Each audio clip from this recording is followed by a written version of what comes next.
Greetings and salutations, my dearest friends. My name is Samantha, and today I'm going to be doing a roundup of some recent historical romances that I've read that I absolutely love.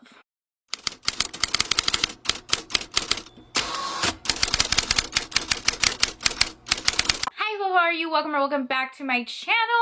I'm really excited to be filming today. I'm going to be talking all about some historical romances that I've read recently and I loved. Now, when I say recently, I'm not saying these are new releases. They're new to me. Like, I just read them within the past couple months, and I want to shout to the rooftops about how amazing they are. A lot of these books were actually recommendations from friends, so I'm sure a lot of you guys already know how amazing they are. But just in case you're looking for some good historical romance recs, here we are, here we go.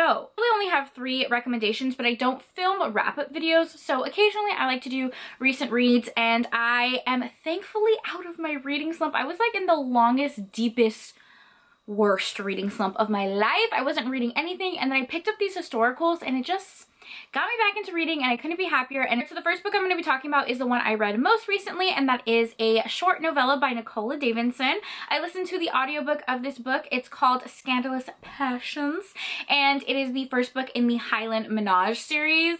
I read this in my last reading vlog, and I mispronounced this title every single time I talked about it. I did not say the right title a single time, and when I was editing the video, I got so annoyed with myself. If you've ever edited videos of yourself, you're guaranteed to get annoyed with yourself. It just happens. So it is called Scandalous Passions, but I did read this in a reading vlog. I'll link it down below if you want more extended thoughts.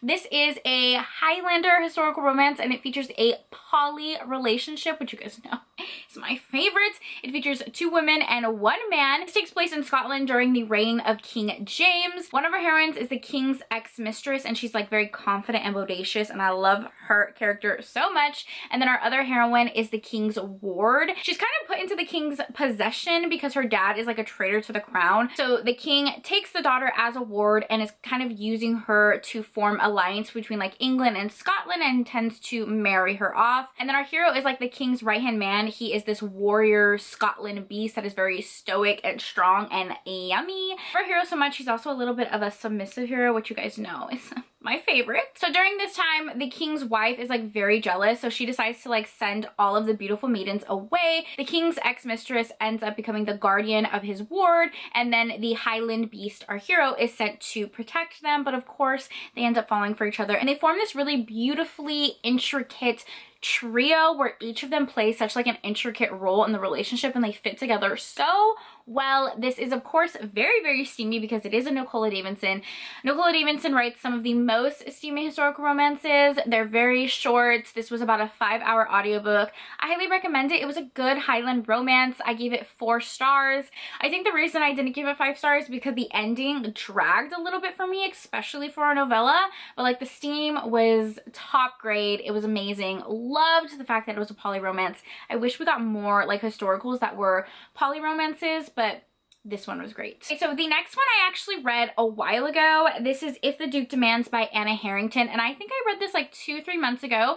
I read it because it is one of Jessica from Peace Love Books' favorites. I think I have a reading vlog on this as well, which I will link down below. Shameless plug. This is a historical romance where our heroine believes she is in love with her childhood best friend, Robert, and she ends up deciding to kind of seduce him. So there's this masquerade party, and she dresses all sexy, puts on a mask, and intends to sneak into his room and seduce him, but lo and behold, she sneaks into the wrong room, and it actually ends up sneaking into the room of the Duke, who is her best friend's older brother. Sebastian is a couple years older than her, and they have this instant chemistry, but they're both pushing each other away because she thinks that she is destined to be with his brother, and he thinks that he needs to marry a proper duchess to continue his line. So they dance around their attraction for each other, and Sebastian ends up agreeing to kind of help her catch the attention of his brother, but of course they end up falling for each other.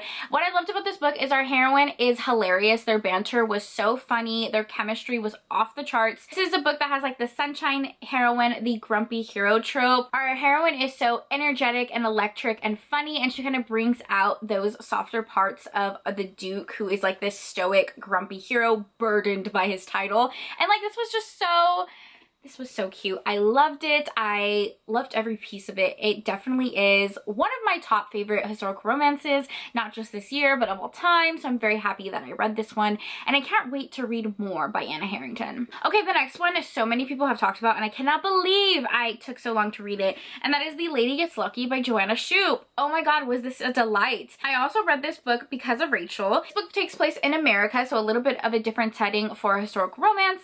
It follows our heroine Alice, who is a heiress and has a lot of money, and she's looking to get like a proper marriage, but she lacks a lot of confidence. She has a very toxic relationship with her mother, who like constantly puts her down, and like I said, she doesn't have a lot of confidence, so she decides to kind of approach our hero. His name is Kit, and he is this rake and scoundrel who is very good with the ladies, so she decides to kind of approach him to give her some sexy lessons, turn her into a seductress, a vixen, someone that anyone would want to marry. Of course, he's a little taken aback because that is not his usual vibe, but he is actually opening a supper house, which is basically like a restaurant during the historical setting, and he really wants these like specific recipes from a well-renowned chef. Well, lo and behold, Miss Alice is like besties with the chef, so they decide that she's going to give him recipes in exchange for like sexy time lessons. Does it get more delicious than that? Does it get more delicious than that? I love this book because of the mutual pining. Like, it is very obvious both of our characters are absolutely obsessed and in love and totally besotted with each other, but they take forever to admit their feelings, and you're just like reading it like at the edge of your seat, waiting for them to get together. Love the angst, love the chemistry. I don't know why, like the idea of like sexy lessons, like delicious. I just love it so much. It reminds me a little bit of like 9 Rules to Break when romancing Rake, but I actually like this one a little bit better. So yeah, this one was fan-freaking-tastic. I highly recommend. Cannot wait to read the new release that is coming out with this series. Honestly, I can't wait to read more of Joanna Shupe. I don't know. I've been sleeping under a rock. Everybody has told me she's amazing, and she truly is. Right, those are just 3 historical romances that I've read recently. I know some of them have been talked about on YouTube before, but I just got to them. So if you haven't had the chance to get to them, I highly encourage that you do so because they're amazing. As always, thank you so much for taking time out of your day to spend time with me. It means the absolute world to me. I hope you guys are all staying happy and healthy, and I'll see you in my next video.